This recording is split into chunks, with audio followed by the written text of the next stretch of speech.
Hello and good evening from Germany. This is Jonathan Quell-Higgins, and we are live here on the Elite Horology channel. This is our fourth show. After the show yesterday, we had a spontaneous breaking news topic coming up here today, and we would like to discuss that and show that, and we're trying to explain it to the viewers.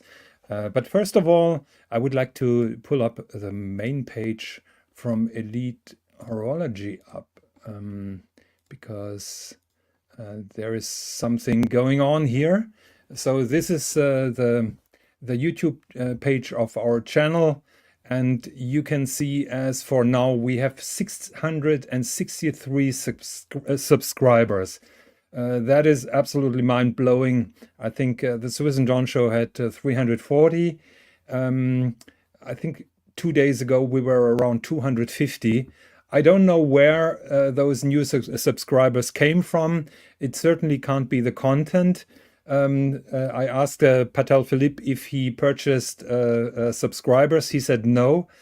So whoever bought those subscribers, thank you very much. Much appreciated that. It was never my goal or our goal to get this channel famous. The main goal for this show is to have serious watch talk with probably a little bit of banter, nothing vicious.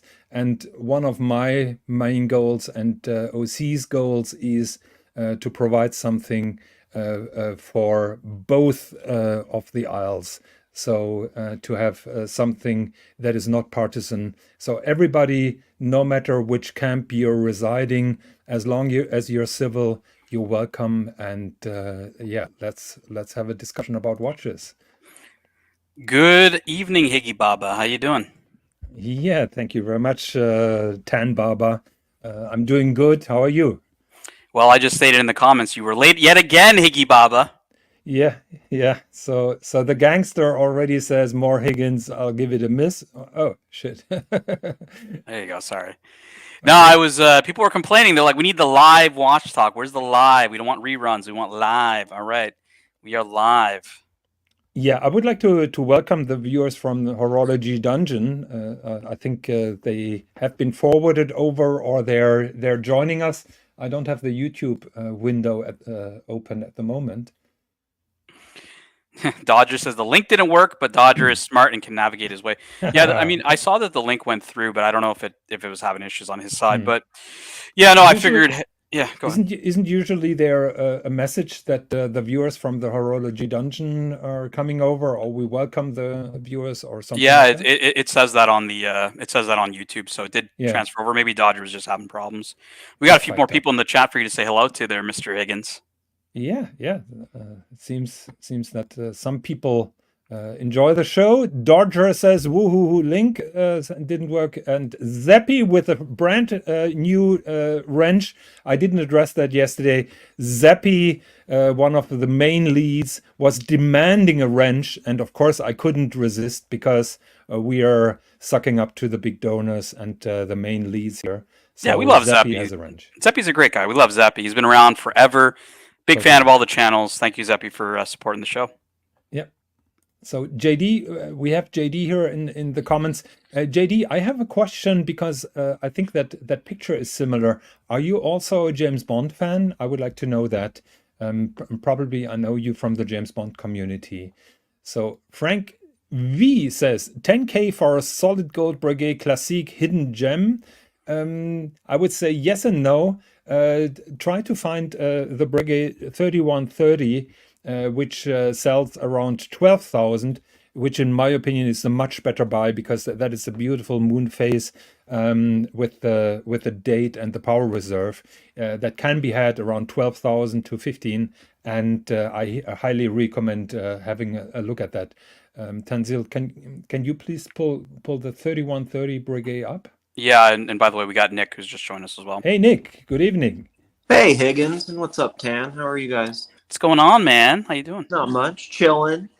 Higgins is talking about he started us off with a little bit of what is it, Breguet talk. So I'm going to pull up a Breguet here if you let me take over the screen, Mr. Higgins. I love And- Breguet. Yeah, Oh, we'll get. Breguet sounds Great value. fantastic.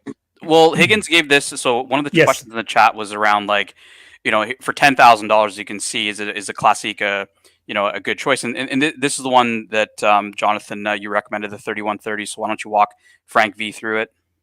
Well, that is the OG, in my opinion, of Breguet's.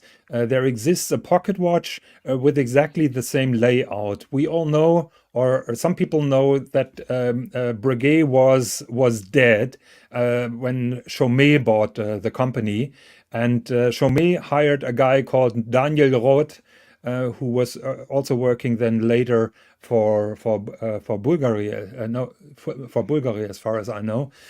So Daniel Roth basically went into Breguet's archives and took the most beautiful pieces out of their catalogs and converted them into wristwatches. And in my opinion, that's the absolute highlight. The watch is 36 millimeter, looks a little bit bigger. It's absolutely gorgeous with a beautiful PK71 automatic movement with a decentral rotor. In my opinion, it can't get better than that. And compared to a normal three-hander, this is 2 leagues above. What do you think?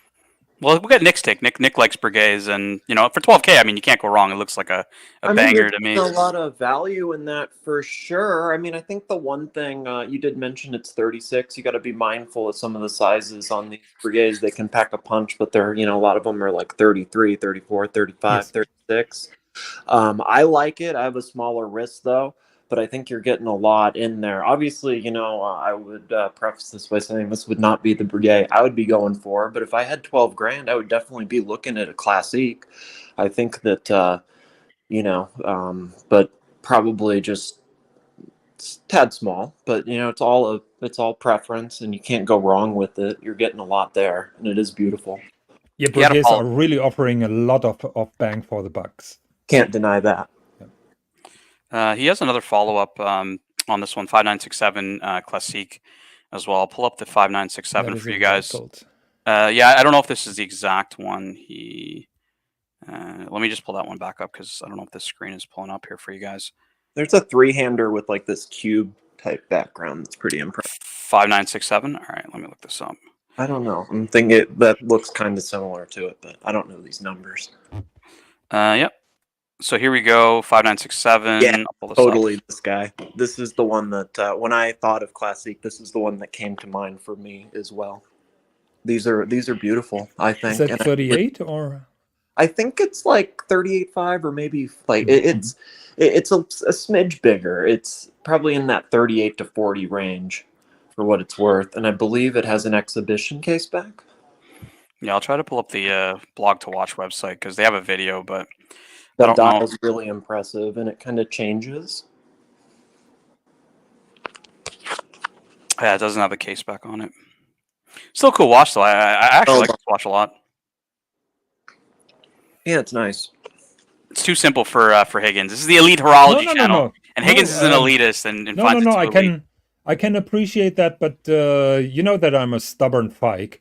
So if you give me the choice between that and the 36 millimeter 3130 that you just showed, my choice is clear.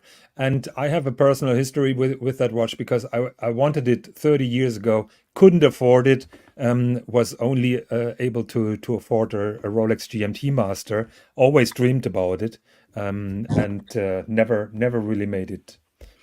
All right. Made it happen. And Frank V says it is a display back with 39 mil. Frank V, I like the watch personally, so I would say get it. I think the rest of the guys like it as well. So yeah, man, if you can get that at a good price, pull the trigger. Yeah, I'd agree with that. Thank you, OG baby girl. Nice to see you. Thank you. Uploaded. All right, Mr. Higgins, I have the star of the hour on the screen, the Beauvais breaking World Prime. news. Why don't you walk us through this, Mr. Higgins? What's going on in the wide world of Beauvais? Well, we have to explain where we're coming from, and you should tell us that you're a stubborn fyke and resisted by being even going into world timers because your usual spiel was, oh, they are not precise because Mhm. half of the year they're incorrect because of daylight saving times. So I'm not bothering with that. And I told you, you're missing the point. The world time is a romantic complication. It's not about precision. It's very often in watchmaking not only about the function or the technical background. It is about beauty. It is about art. It is about romance. And in my opinion, the world time is the most romantic complication. And finally, you budged, and now you have a world time as well. So Nick, a few days ago, Higgins sends me a text message stating Beauvais is basically marketing of this watch, and it's basically, I'll paraphrase what their marketing is saying. It's basically the world timer to end all world timers, because this watch is Okay. somehow fixing the problem of daylight savings time. Okay, so this is kind of where Higgy's starting with the crux of the argument around me. And I never owned a world time until recently. I've been collecting for many years. And my beef with the world time was the complication's accuracy.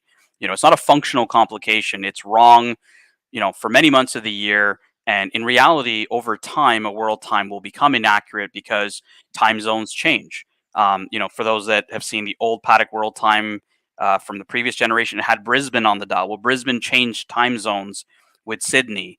So it's no longer a correct time zone. So for me, world times never, from a functionality perspective, if I'm spending that much money, I mean, I want the damn watch to work for what its purpose was for.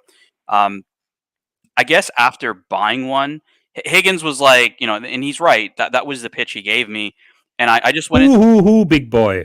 into That was what I was telling you. I went into the deep end, and I said, you know what, this fucking guy just keeps talking about it. So let me see what he's talking about. So after I bought the watch, I really looked at it and I said, you know, the emotions that you evoke from a world time when you're looking at the cities on the dial, right? Like Yeah. Nick, when I got the world time, I think the boys were in Bangkok, and when I looked at the dial, it just reminded me of, like, I could see, yeah, whether it was day or night, like what I'd be thinking, what are they doing right now? And it's the same thing. Got a lot of friends around the world, and it really evokes that emotion, right? About, like, what are my friends doing, at this time? So it's less about the functionality, is what I've learned, and it's more about, like Jonathan said, the romanticism, like what it evokes emotion from the, Romantic yeah, emotion. especially people who love travel, right? Like, this is really the ideal travel watch. And yeah, it's really a watch, honestly, Nick, that, like, evokes an emotion that no other watch does, in my opinion. So that's my personal experience with the world time. However, Beauvais somehow has fixed the problem that I had around technicality and useful complications. So, Mr. Higgins, why don't you take over the discussion and tell us what's new, what's going to blow my mind here? Well, I must give Beauvais credit for solving that problem for only 800,000 US dollars, which is quite affordable, I would say. Yeah, you say it's $40,000? No, 800,000. Oh yeah, that's definitely affordable. Why not? Yeah, Just yeah. need a we just need the watch Nicholas Trust Fund, and then we got it, man. Yeah, I mean, Yeah, go for I it. mean, we're here at Elite Horology. I mean, we are not very often below six figures, I would say. So Oh, for sure. yeah, so Beauvais introduced that watch today. It is a little bit an angled case that you see from that perspective. Of course, it has a flying tourbillon on the top. One second, I'm trying to give you pictures. Yeah, flying tourbillon on the top. And the star of the show is here, the world Beautiful. time. Sorry? Beautiful from the back. Yep, wonderful from the back with a lot of technical details. So, flying tourbillon perpetual calendar with cylinders, not with dials or with discs, with true cylinders. Fantastic what Beauvais does. Their tourbillons have a power reserve of 10 days. So it's a manual That's pretty cool. tourbillon. You got 10 day. Did you say perpetual calendar, tourbillon, and world time with a 10-day Yeah, power reserve? that's pretty That's cool. that's definitely impressive. When you put all that together, that is. Yeah, that's And look, I mean, Nick, look, the movement fits the watch. It's not a small movement. It's of the size of the watch. What's the size of this watch, by the way, Jonathan? 46 millimeters. Ooh, Is that ooh. the angle? You know, I don't know. We got to send out the bat signal for, like, Mike the Snake or something. Who's gonna wear this watch? Like, fuck. I mean, you have to be a man's man to wear this particular Nick, do you watch, think I you can would pull say. off a 46, Nick? Can I mean, I tried when, so I had this, talk about romantic watches, the idea of, I can wear a Panerai. And I think I got a 44 and a 44 mm, and I can definitely not wear 44 mm. Same as like the IWC Big Pilot that's like 46. I really love that watch, but there's no way I can wear that. Exactly, but you hit a good point. I mean, Patel Philippe is known for loving his Panerai, which are 46, and now he's No, they're 44. 44. Okay, Yeah, okay. you were Like I thought 47 mostly. There's some that are like 40. yeah. Loose Tooth is asking thickness. Now this is another It bummer. looks very thick. Yeah, It was go back to the video, the photo with the thickness. Sorry, Nick. I feel It like is we're it is definitely- 17 millimeters thick. Holy Particularly shit. no, but have a look at those Not as cylinders. Why isn't it? Do you want to send me the link in the private chat? Maybe I can pull it up for you. Yeah, What are you so talking It is beautiful, Higgins. It's beautiful. That is tough at that thickness, and that size, but it's It is, impressive it is. that, you're going to have something that size to fit all that in there. So it's understandable. Yeah, Nick's right. Like, you got a perpetual calendar, you've got a tourbillon, you've got a world time. Like, there's a lot going on here. So I think, I think 46 and a 17 is fine, given especially what you're getting. Yeah. It's From not this horrible. perspective, you can see how the discs work for the month and for the date. Note that there is a 07, which certainly will put OC in an ecstatic state of mind, because his main beef with Lange is the blank space when the date is only in the single digits. Frank V is saying the JLC gyro tourbillon has better proportions and better looking. I think the difference, Frank V, is you've got way more complications in this watch, right? You've got the perpetual calendar, you've got the world time, as well as the tourbillon. Like, there's just more going on here than in the JLC, in my opinion. And keep in mind, Beauvais is a very small manufacturer, and they're virtually doing everything in house. JLC probably does that with Can you just go back to the fun photo up just above?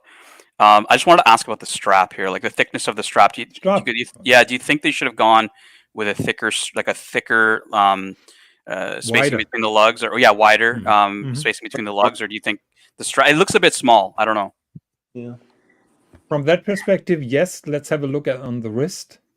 Yeah, even Loose Tooth is. Yeah, you may be on something, I would say. Yeah. Like, Nick, what is this? Like, you're gonna wear this on the wrist, right? Like, this will.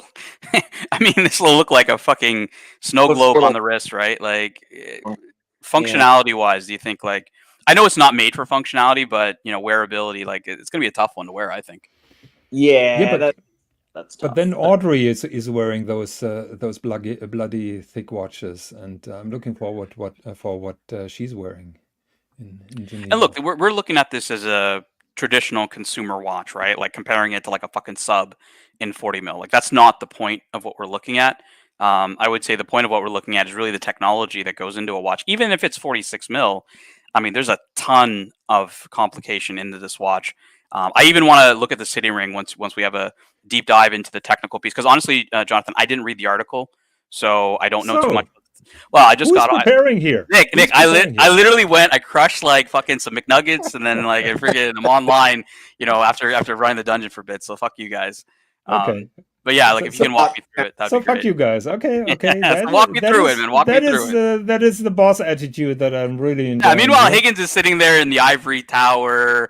He's getting his tea ready. He's petting his cat. Of course, my butler just served it with white gloves. What do you think? There you go.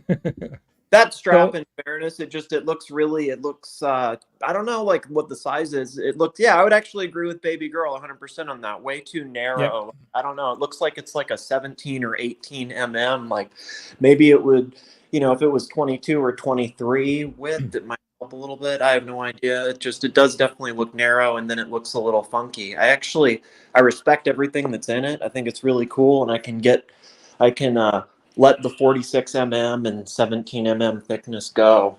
I just think they could probably perfect that a little bit. And then Damascus is saying most straps are 50% of the case diameter. I think we should rename that channel here in Elite Strap Talk. How about that? Because every time we are seeing a cool watch, then everybody's nagging about the straps or the width or the lugs or anything like that. So I must choose my panel guests a little bit more Well, carefully. like I said on my show, right? Like 90% of it is it aesthetically pleasing to you? And when you look at this watch, even baby girl is just like it's a tad narrow, right? Like she can see it from her eye that like it just doesn't look right. She says it catches your eyes in the wrong way with that strap size, and that's very Yeah. important because a watch, the way it looks, is very important. Yeah. Okay, but let's not talk about those little details. Let's go into the fantastic function that is behind that daylight saving time issue. And Beauvais solved it. The last couple of days, I thought about how they are going to solve it, and they did something totally different to what I expected. And I just wanted to give your focus on that. Can we just talk about the city ring real quick? Because there are some questions about the city ring. Yes. Sorry, I know you want to get into technology. I just wanted to talk about the city ring super quick. Are those oft-used place names the best representative of their time zone? For example, can't they do better than Tiny Numia? One thing I did notice on this watch that I'm super happy about is that there's a fucking Canadian city on this watch. Finally, weird time zone. They're using Halifax time zone, which I believe is a half-hour time zone, if I'm not mistaken, because New York is Eastern Standard Time. So I believe Halifax is a half an hour time zone, which is very interesting. That's what I noticed just on the North American side, because my biggest beef with Patek and all these other brands in the North American side is they'll do a Mexican city and they'll do a American city or multiple American cities, but no Canadian cities, which they used to do in the past. So for me, that's actually pretty cool. Other cities on here that are interesting to me, I pointed this out to Jonathan before the call, was Brisbane. You can see this is actually a Brisbane dial. There's no Sydney. They chose Brisbane as opposed to Sydney, which was interesting. Nick, Jonathan, I don't know if there's any other cities that are kind of standing out to you guys, but those are the two big ones for me. So one thing that is interesting, and I guess that Beauvais is changing the cities depending a little bit to the market. So they announced that they're making 6 of them per year, and 2 of them go to the Asian market, 2 of them go to the American market, and I think 2 of them go to the Middle East. And because of that, I would expect, or I would not be surprised if Beauvais custom tailors those city displays a little bit, depending on the cultural background. You've got some weird countries here. Like the entire Indian subcontinent is basically not here, right? The Maldives, I guess you could say, but it's an island, right? That's representing the Indian subcontinent essentially. Whereas on a Patek World Time, you have both Karachi and Dhaka, which are 2 Indian subcontinent cities, one in Pakistan, one in Bangladesh, which represent the 1 hour time zone, because India has a half-hour time zone, so it's not on the dials anymore. Astana is a city in Kazakhstan. Yeah. So I don't know if Borat somehow got access to a Beauvais. I don't know why a city in Kazakhstan. I have is on no here, idea where Marsha is. Where's Marsha? Is that Marshall Islands or? Yeah, it's the Marshall. I think that's the Marshall Islands. Okay. Then it makes sense. Yeah. Yeah. So yes, but what you see here is not a printed dial. Or a printed city ring, just like you see on a normal world time. Those are basically extended cubes where the city names are printed on, and they rotate in a 90 degrees angle. And you can see that little display here where usually 8 o'clock is. It says UTC at the moment for Astana, but with a push of the crown, you can change that. So you can change then if Astana is in summertime or in wintertime. And you can do that with all the displayed cities by the push of the button. So you adjust manually where summertime is and where not. And to make it even more special, they're differentiating between UTC, which is the main time for everything without daylight saving time. Then they have European summertime, they have American summertime, and they have wintertime. So each city you can set into 4 different modes. Now the charm is, depending on which function you have, Astana is not printed 4 times on those elongated cubes, you can have one mode where Astana is then being replaced with Bangkok, and Bangkok changes with another city. So that is the clever system on this particular watch. And I was doing a little bit of detective search because I was not sure if that. Can I stop you right there, Yeah. just for the viewers, right? Because I'm listening. I haven't read the article, so you've obviously described what it is. So just for the viewers, so the issue with the world time is daylight savings time sometimes changes at different times of the year for different regions. For example, North America went through daylight savings an hour ahead, I believe, at the start of March or somewhere early in March, whereas Europe just went through the daylight savings of an hour forward, I believe, on the 31st of March. So what you were describing, Jonathan, was if, for example, North America was in daylight savings, that means that I remember that Bangkok was actually in the Bangladesh time zone. It was in Dhaka, which is an hour behind. So what you're saying is that the owner of the watch or the user of the watch can set the watch to say, you know what, daylight savings is hit, so now change this city to that time zone. So the question is it a manual adjustment that the owner has to do, or is it something programmable in the watch in and of itself? Like, that's what I'm trying to understand. So as far as I understand, when your own city, when your own hour section is moving to summertime, you have to manually change that. Mm-hmm. And then but that's the question, right? Is, for example, like New York was, from you guys on the mainland of Europe, you up until like literally yesterday, you were 5 hours ahead of me in New York, right? So you were showing in the London time zone on my world time. So the question is that, do I need to adjust? So you're saying adjust my time zone locally, and that should auto adjust the rest, or is it adjust the other time zones? Well, depending on if the other time zones also have summertime or not, it changes automatically or not. So in the case of New York, you rotate that city ring to that little window at 8 o'clock, and then go from UTC to American summertime. I see. So Interesting. so you change the mode there, Wow. and then you're set. Assuming that you've adjusted the other cities correctly. That's super interesting because, like, I think that there's some technical setup that's required, I think, for the user to use it correctly. But it seems like but it seems like that would fix the problem. Because honestly, Nick, it's literally an hour difference, and you just need to know which city. Like Sydney, for example, doesn't do daylight savings time, right? So they never move. So when we move an hour ahead or an hour behind, like, we're always out of sync with Sydney. But now we're back in sync because we just hit daylight savings back an hour ahead.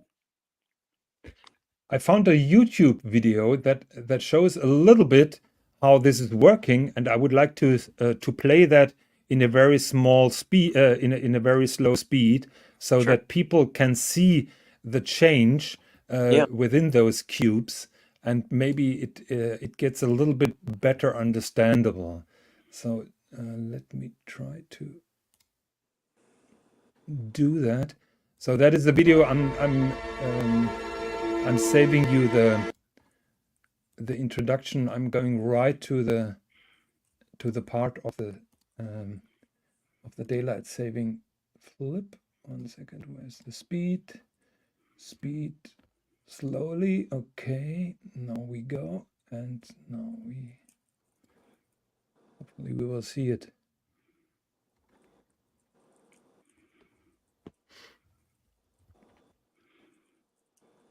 If they could tighten this up just a little bit, like just a smidge, if they could get it down from like 46 to maybe like 44 in that, 16.9 or 17 mm to like high 14s or 15s, I think a lot of people would actually really enjoy it.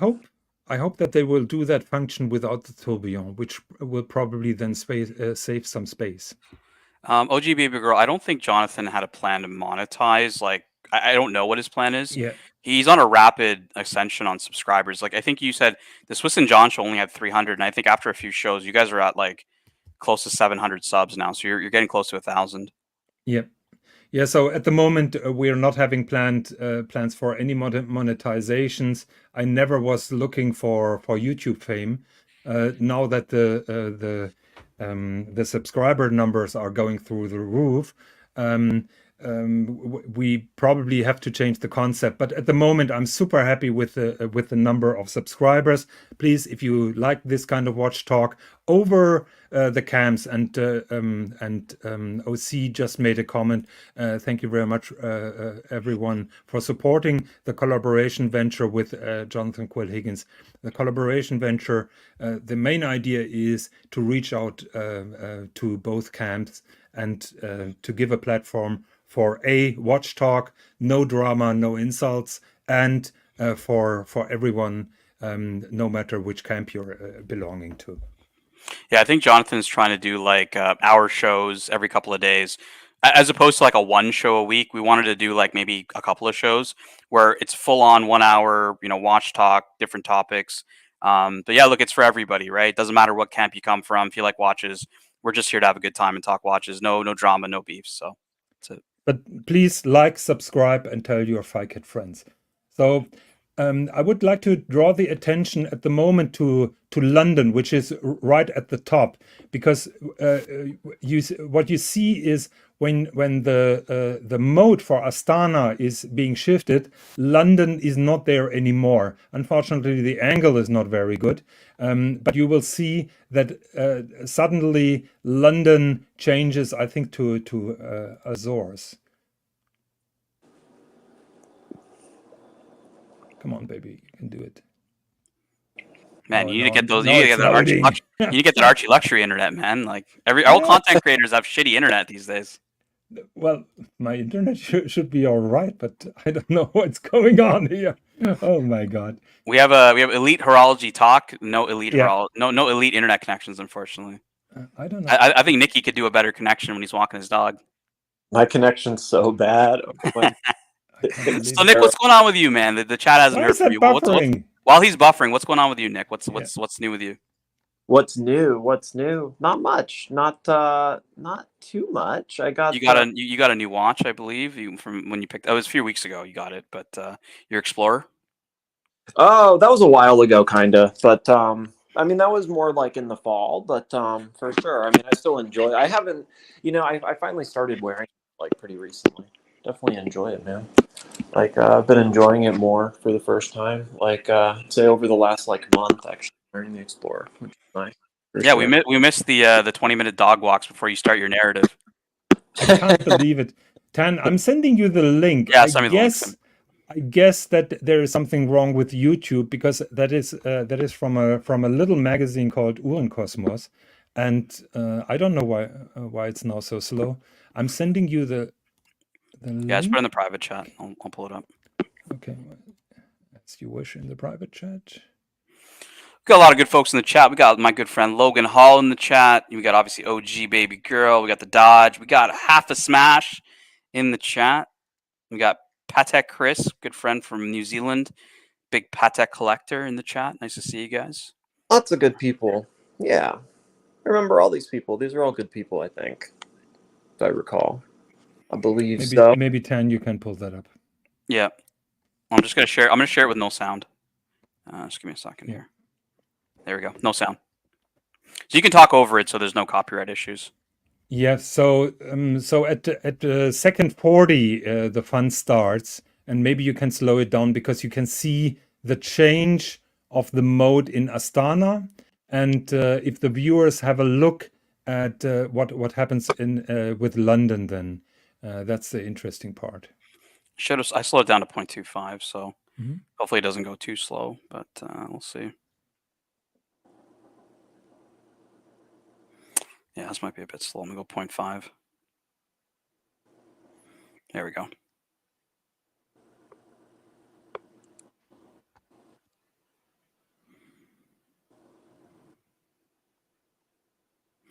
Yeah, it's slowed down to 0.5, so you can read it. You can talk over it as you need Yeah, to. so here you can see the tourbillon. In my opinion, that video is not very good until it goes to the point where the cities change. And just let me know where you want me to stop it too. I can stop it. Yeah. Around 40 seconds. Okay. So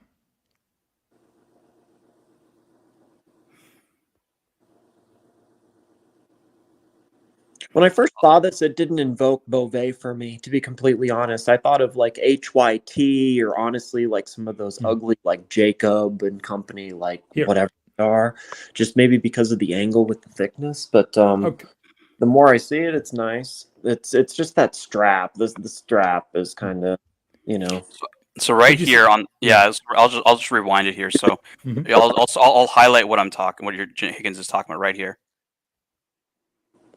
You see where it changed from one From to the other, London to Oh, Azores, and then London moves to the left. and you can see here on the left, you can see UTC, AST, et cetera, et cetera. Yeah. caught that. That was the only I caught that part. Just on the left, Nick, you see EWT to Yeah. UTC. Go. Okay. I saw that part. I don't know if OC is gonna like this 00 here, Higgins. Where's 007? We got Yeah. 009. Where's 007 here?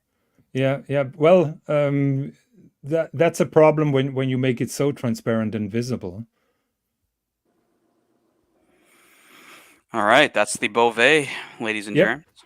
So that's how it works. And I was scratching my head in the last couple of days how they are gonna make that, because we know those city rings, for example, with Gröbel Fossé, and I thought that they have a little notch on the end of each city function, but then I was asking myself how they are gonna change that from outside. How can you manipulate that? One second, I try to find the Gröbel Fossé. Yeah, you can take your time. I'm just kind of showing the group a bit of the history, chart of the world. The time zones change all the time, right? This is a Paddock 2523, one of the most famous world times out there. And when we talk about city rings too, guys, like look at the city ring here. Like we got cities that, for example, Beijing is Peking, or I think this is a French style. It says Peking in French over here. You have Montreal, which is a historic city for the Eastern time zone. But as I mentioned, you got Mexico, you got Denver. So it's interesting. Even in Mountain Time, they'll do both Mexico and Denver. Central Time, they do Chicago. For you, Nick, California has its own time zone, like the entire state of California, There right? we California. It's French because it says California. This is California in French. These are so cool though. These classic like Paddock. Any of the Paddock world times are beautiful, but these ones too, man. I don't know. There's I something always, special about them. dude, I always look at them as time capsules. Like if you Yeah, really zoom in here, right? You see the names of blast of the cities. past at that point in time for sure. Like Yeah, just like yeah, Ceylon is Sri Lanka now. Like is Saigon, in Vietnam. Like these aren't names that we use anymore. Even Adelaide itself has its own time zone with Tokyo. So for those of the Australians that were correcting me that Sydney doesn't have daylight savings time, you can see Sydney on the dial here, but then you can see Adelaide in a different time zone as well, right? Like it's just cool to see because they don't put these on these dials anymore. Multiple yeah, cities for a certain time zone. They just don't put it on the world times yeah. It's anymore. so true. So true. So I found the page that I was looking for. Yeah, So well, yep, go ahead. Gröbel Fossé has this kind of little dial, and I was guessing that there is an additional notch that indicates in summertime or not summertime. That was my guess, but then I was asking myself, how can you manipulate that from outside? Because certainly it shouldn't be something that where you enter the watch case somewhere. So Beauvais really thought this over and made it even more elaborate with American summertime, European summertime, and so I give them highest credits, and I really hope that Beauvais will do that without a tourbillon, probably a little bit affordable, but don't hold high hopes that it will be below 100,000. It will be still super expensive. Sorry, I was on mute. I was saying the Beauvais that we just showed, right? The one that's on the screen. This is obviously not the Beauvais, but back to from the Beauvais article, like you mentioned, this watch is multiple hundreds of thousands of dollars. I mean, that makes sense with the complications that you're getting with the craftsmanship. Like this is the But that tech is yeah, Nick. This tech is supposed to be revolutionary. Now, do I think and this is going to be the next question for you? I think Jonathan is going to be the technology. This whole idea of like chasing, actual accuracy. Like, is it a slot? Is it just a losing battle, or do you think the other brands are going to attempt this, or they're just going to ignore kind of what Beauvais is doing here? I think that will start another race, maybe for a more simple solution, and probably one of the mainstream brands will pick that up. Let's be honest; those square elongated cubes take a lot of space and are really difficult to manage and to connect. So probably somebody else comes with a different solution that solves the same problem. I can't see how, because I'm too stupid, but I can see that this inspires other watchmakers to do that. Because let's face it, since Rolex started making two-tone ceramic bezels, GMT watches are all over the place and all in our minds. Before the ceramic bezels, the GMT Master was always the ugly duckly. Everybody wanted to buy a Submariner. Nobody cared about a GMT. I was always the fan of the GMT because of the Magnum PI connection. But I was always an outsider. That is horrible stitching. Did Beauvais get Lux to do the stitching here? What the fuck is going on with this? You're talking about an $800,000 watch and their stitching's all crooked? Like, come on. Yeah, to defend Beauvais a little bit, I know how those prototypes are being done, and you have the deadline, you have all the public communication and everything, and then everything is done with a very hot needle, and particularly the strap then. Yeah, but this is what they'd expect watch collectors to do, right? We're gonna sit here and nitpick, even OG Baby Girl, like she was nitpicking the strap size because, again, like I said, 90% of this, guys, is just you thinking, like, looking at this watch and say, do I like it or not? Does it look? And actually, I think this looks really nice. It's obviously very big, but from a photo, from, I guess, a distance, even then you can still see the fucked up stitching. But at that price point, that's what you do. You're going to nitpick it and make sure that you're basically 99% on board, And you're very right. I mean, Beauvais is spending, I don't know how many thousands. I'm not sure if they're even at Watches and Wonder or are inviting people to their little castle on the mountain. But they're spending a lot for those releases, and their clients are indulged in a world of luxury and being pampered all over the place, and then they're presenting an $800,000 watch with a fiked up strap. That shouldn't happen, and it shouldn't also happen in a communication with a magazine like Monochrome. I think it's a little bit lazy and a little bit disappointing. We got a comment here from Thomas Burnett. The Beauvais Flying Tourbillon Perpetual World Time looks absolutely stunning. Yeah, I would agree. It's a stunning watch. Like, it really is. We're watch collectors. We're nitpicking a bunch of shit, but in package. Can't deny that, especially with the technology in it and all that. Like, it's impressive. Like, I would say that if I had that to spend on a watch, it would be hard to justify going for that at that price point. But if you had other things and why somebody would, I can see why somebody would be drawn towards it, even though it's definitely not for me. I'm always laughing when I see the comments when we're talking about a watch, and then 90% of the comments is about the stitching. I find that hilarious. Well, it's because you guys are not wrong, but it's because this is what watch collectors do, right? Like, No, and by the way, guys, there's nothing wrong with this. Like I said, 90% of this is this aesthetically pleasing to you? And look, if a watch collector, in the chat says, that stitching's fucked, I'm not spending $800,000 for that. Other people are going to look at the dial and, maybe Nick, Las Vegas means something to him, right? Or maybe it doesn't, because other people in the chat were saying, I'd rather have San Francisco on the dial. I would rather have San Francisco personally, but But then you have the problem. How do you print San Francisco on that little space? Yeah, I mean, look at Marshall Islands, right? It's just Marcia. That's a little shit, in my opinion, to put Marcia there. I mean, pick another. Well, maybe there's no other time zone for other place. But I can tell you, So people criticizing Nomea, I'm throwing the ball back and ask, what are the alternatives?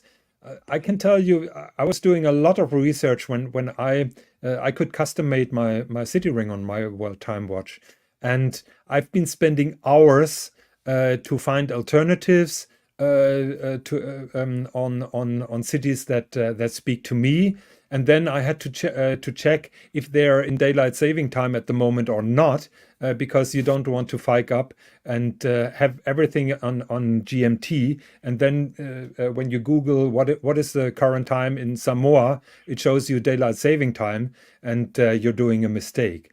So it's really complicated to choose those cities.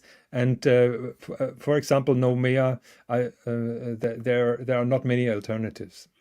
I think you need to address the chat here. They're getting fired up with this stitching thing. So we got Billie Jeans who's saying, fellas, the not so perfect stitching hopefully proves it's handmade and stitched. No two will be alike.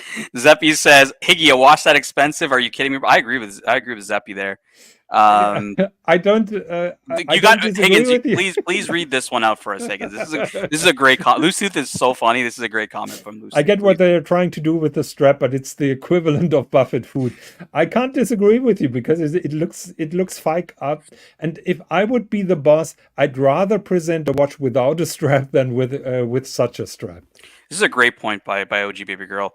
The horse bridles cost several thousand because of this. Like, Baby Girl, I would agree with you. Like, I mean, if I'm spending $800,000, like, you know what I mean? Like, I'm not trying to get like some fucking fucked up stitching like this. Like, you know, on both sides of the spectrum. Like, you got crooked stitching. You got like, just I don't know, man.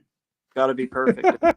Damasco said it looks like 80s cowboy belt stitching.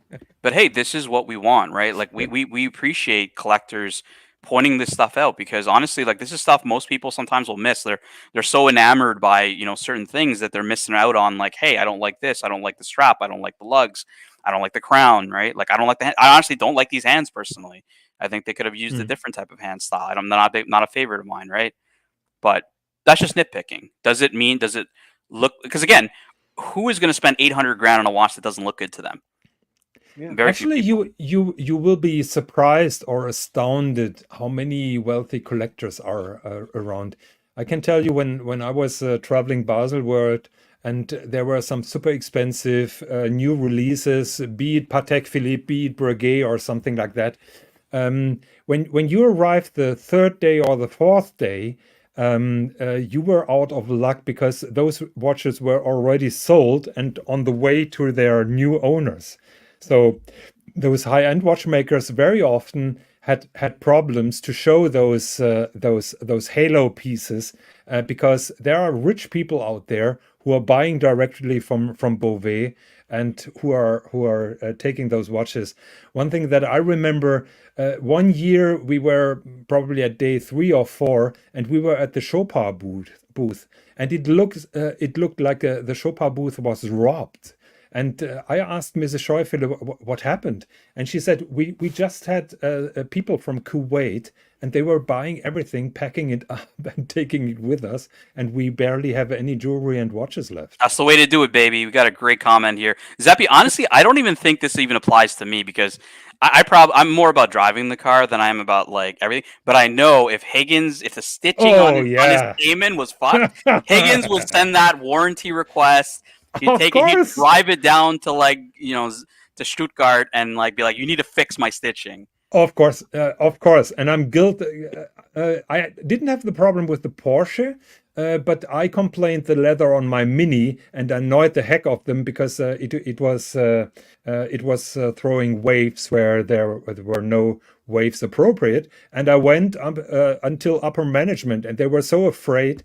I think they had it in the workshop 3 or 4 times to get it almost right, I would say. Look, your viewers are very much about the stitching for some reason, so they're all about. We got John Galt who's talking about the stitching. I mean, but we're researching this particular watch for 5 years, and we are spending 80% of our talking time about the stitching. Look, this is also an interesting point from John Galt, and he's really talking about the lugs, right? Like, he's saying obviously the stitching and everything is driving our attention away from the lugs. But what do you guys both think of the lugs here? I'll probably pull up a picture maybe on the side so you guys can zoom in. I wanted to mention that the tiny lugs have a purpose because this is Viking big watch, and now if you have big and long lugs, it will make the watch even more comfortable to wear.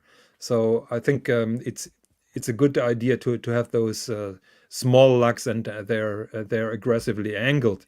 But I agree that the spacing is a little bit off. I always felt that way about the Panerais, right? Because when you talked about Panerai earlier, that's what came to my mind when I looked at these lugs. Is Panerais lugs? They're not super long because the watch is obviously very wide and it's big, but they do have a bit of a smaller lug design, I would say, on the Luminor. And Yeah. I mean, it's not small like this, but like I think that's the purpose. It makes the watch a little smaller. Nick, I don't know if you had a comment you were trying to say. No, I would agree with that. I would definitely agree with that. Sorry, I gotta shoot off, guys. I wish I could talk a little bit longer, but great watch, and it was nice chatting, Higgy, and catching up, Tan, and hopefully we'll talk soon. Later to everybody in the chat, and yeah. Thanks. Sorry. Don't forget to subscribe and tell your FiCat friends. And For sure. thank you very much for joining. Stay, Nick. Nice seeing you, man. Yeah, like from the lug perspective, like when I think of, because everyone talks about the Panerai, when they think of Panerai, they just immediately go to size, right? And I don't think a lot of folks understand that the 44 mil classic Luminar. I'm not talking about the 1950s case. I'm talking about the classic case. It has a different name. I forget. But honestly, they don't. The lugs aren't that long, so the watch will. I mean, it's a big watch. Don't get me wrong at 44 mils, but it's not what you think. So I would still encourage people that haven't tried on a Panerai to try on the 44. If the 44 doesn't fit, go with a 42. 46, I think, will just be too big for everybody. So I think that is something crucial. Numbers don't say anything. I remember we had those conversation about 38.5 millimeters. In my opinion, the sweet spot. However, I have my 42 millimeter polymerite, and I don't find it too big. It's certainly bigger, but you have to try those watches on before you pull the trigger. So for those that have just tuned in, obviously this is a new channel. Jonathan ran another show called the Swiss and John Show. He's gone on his own to create the Elite Horology channel. He's going to be doing live streams, probably about an hour, dedicated to watch talk, as we described earlier. We picked this Beauvais, which is a new release from today, really revolutionizing the world time and its ability to keep track of daylight savings time. Honestly, I still need to do a bit of research on how this actually works. But it does sound super exciting to me. Obviously, it's a lot more than just the world time. You've got a perpetual calendar. You've got a flying tourbillon, like a great looking watch. But what we want to provide to the, obviously the YouTube sphere is going to be watch discussions, talking about what's new in the industry, as well as, I mean, Jonathan, you've been in the game for 30 years, from selling watches at authorized dealers to being a collector. So we're also going to kind of go through the story, and we're going to pick different themes of watches. I'm trying to like push Jonathan to do a show on the GMT Master, because I know it's a watch he absolutely loves and he absolutely hates talking about Rolex. But I wanted to do a show on the next one where we can go through the GMT Master history, kind of what it was like selling, because you sold that watch in the 80s when it wasn't popular, to the icon that it is today and the hype, right? I want to kind of go through that. So we're going to be doing that over the next couple of weeks. Actually, when I started in 1986, I remember who bought the first GMT Master. Can you believe that? Well, I mean, that's great, right? Like, it's. Do you know who it was? Boris Becker. No, it was me, Fiker. Oh, so that doesn't count. I knew that I'm getting 30% staff discount. I was working at Mercedes-Benz after school. I was working at Mercedes-Benz for 6 weeks. I had money burning in my hands, and I couldn't wait for the day that I started working and could use my 30% staff discount. So the first thing that I bought, and it was my birthday as well when I started. The first action that I did, I pulled the trigger on the GMT Master. Why the GMT Master, though? Because at the time in 1986, the Submariner was the hot piece. Wasn't the GMT? Why the GMT Master at the time? Did you buy a Pepsi? Did you buy a Coke? I don't know if it was a I bought the brand new Coke. I had two decisions to make. Was it the Fat Lady back then? Was it the Fat Lady you bought? Yeah, Fat Lady. It was brand new. It was brand fucking new. We still had the 16750 with a plexi crystal, which is which for the channel, for the viewers, that's the GMT Master 1. Okay, so when he's talking about the Fat Lady, that watch is the first iteration of the GMT Master 2, right? Yeah. With the independent hour hand and with sapphire crystal and the white gold surrounds, yes. So you wanted to buy the new watch. However, that watch was, if you were to describe to a buyer today what that watch would be, like in today's world, like is that a, is it like a Milgauss? Like what was that watch to how the consumers would look at it in terms of what, we Well, would look at today? you just said it. I mean, Rolex just updated substantially the technology of a watch that was unchanged for 30 years. We've obviously That got a was it. fan. I was going to say we have a fan who really wants a GMT show because he just got his Pepsi. Yes. Muhammad Ali, look, you're welcome to join us. Higgins and I are trying to do it for an hour a day. Maybe every couple of days, may not be every day, but yeah, the GMT one, like definitely ping Muhammad Ali. Maybe we can do. I think he's in the US, so he may be able to do it after work or something. Yeah, there is a question from Patek, Chris. How frequently will you be streaming? It depends a little bit on which watches have been introduced and which watches really interest me. I'm very subjective. I don't want to talk about things that I find boring, that don't interest me. So it depends a little bit what is coming up. And I have a private life. I also have my own business. So it depends a little bit how my mood is, how my time is. It's also, keep in mind, it's now 11:30. This is way past my bedtime. Patel can't make it sooner. So that is also a factor. But we're trying to do that a little bit more often, and we're trying to limit ourselves to 1 hour, and just do a kind of breaking news. And look, we also said that this channel's open to everybody, right? Like we're putting aside like, camps and teams and this and that. Like everybody's into watches. Everybody wants to learn. Not everybody's into the high end stuff. And some people have an interest in learning about it. So both Jonathan, myself, and other guests that'll join, like we're going to try to do watch talk that's, relevant to, watch collectors, not so much about value retention and money and everything else. We want to talk about really, the love for horology and why we like collecting watches as watch collectors. Totally agree. Patek Chris is asking, do crayon watches interest me? And yeah, I like the simplicity and what is behind that, because basically, depending on where you live, they are custom tailoring the sunset and the sunrise function for you. It's also very cool. Perpetual calendar that flies beyond the radar. Big fan of them. The movement finishing is top notch, and I also like their design concept. It's one of the few small companies that really put an effort into nicely designed watches. See, Muhammad Ali doesn't even call it a GMT show. He calls it a Pepsi show. And Muhammad Ali, we may disappoint you because we're going to talk about the Coke. We're going to talk about the Pepsi.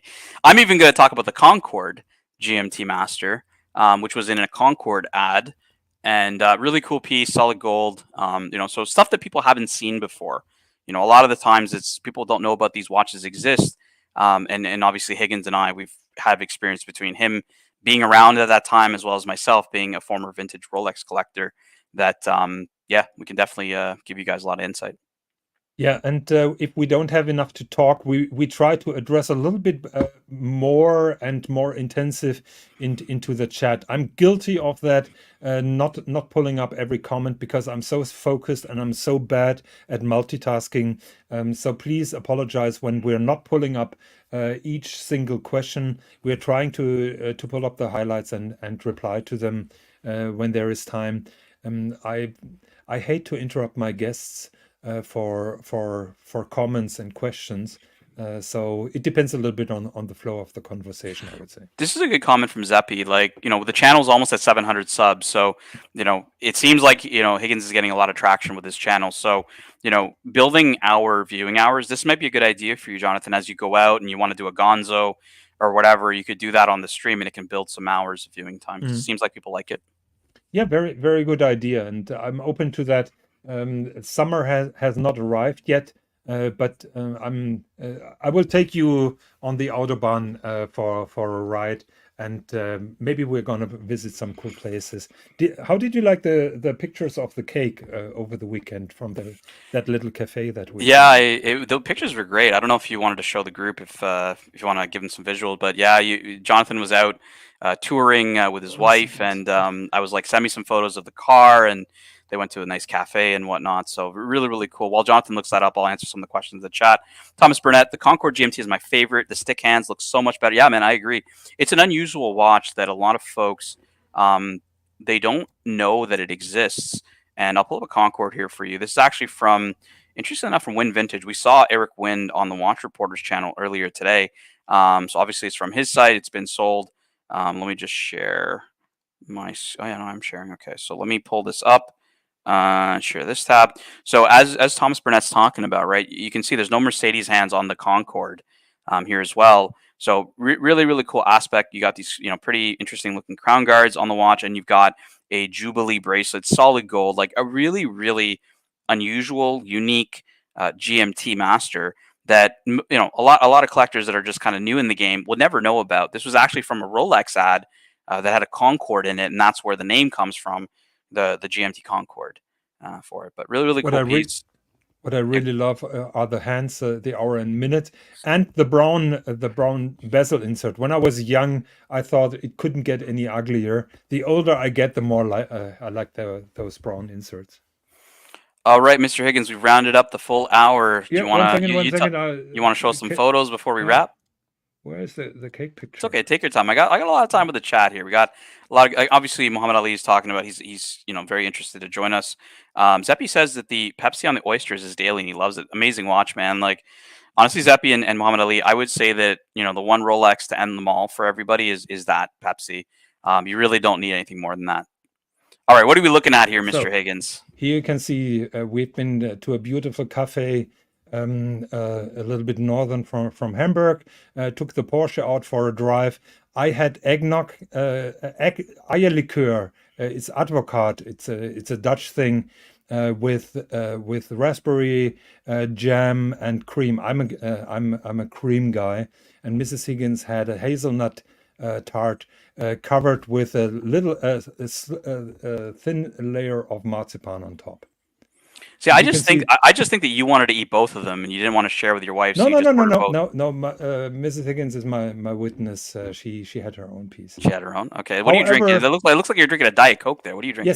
Yes. I drank a Diet Coke. Oh, have a look at the cappuccino. This is how you ruin a photo here. The cappuccino's great. Yeah, like your wife's got the right drink. You're drinking a fucking Diet Coke with cakes, man. Come on. I mean, I was a driver. I was a little bit under stress because I was ripping the Porsche a little bit. On country road, you're always anxious not to overlook a radar control, so you're a little bit excited. So I didn't want to have a cafe. Dodger is saying you gave him small piece slices, I guess, when you met him, because he's saying those cake slices are huge. Oh, that is not true. I mean, the Schwarzwälder Kirschtorte that he had were solid pieces, I would say, and the Schnaps was certainly knocking him out when we were in now, was this cafe in Germany? Was it in Holland? Yeah. Where no, in Germany. Yeah. Oh, nice, very nice. Yeah, so it's a typical North German house with a roof made out of grass, not with tiles. So very traditional. The only picture that I have is doxing Mrs. Higgins, so I can't show you. Next time I will do a picture for the viewers of the beautiful building. Very good, very good. Okay, I think the 1 hour is over.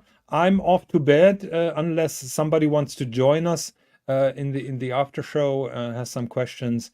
Otherwise, I think we are wrapping this baby up. I would like to thank everybody who tuned in for all the questions in the comments. Thank you very much. You guys make the show very interesting, or more interesting, and I really appreciate that. We are on a very good way in terms of subscribers. So please, if you haven't subscribed, and tell your friends. Much appreciated. Thank you very much for the bots and for the Thai subscribers that you purchased. Patel Philippe, I really appreciate that. Hey man, I'm Indian. I'm not Thai, so there you go. Yeah, but the subscribers are from Thailand. Oh, maybe it's Lux, right? Maybe Lux decided to go and hit that subscribe button in every single bar he's been to last night. I don't know, but that is a belated wedding gift then on my end, you mean? Yeah, I think it's a belated wedding gift for Lux for sure. We got a lot of good comments here. Thank you to everybody who obviously joined us. I'll probably either fire up the dungeon with either a rerun, or if Dodger wants to hop on the dungeon, you could just do it live. And then we'll see you guys next time. Exactly. See you later. Bye bye.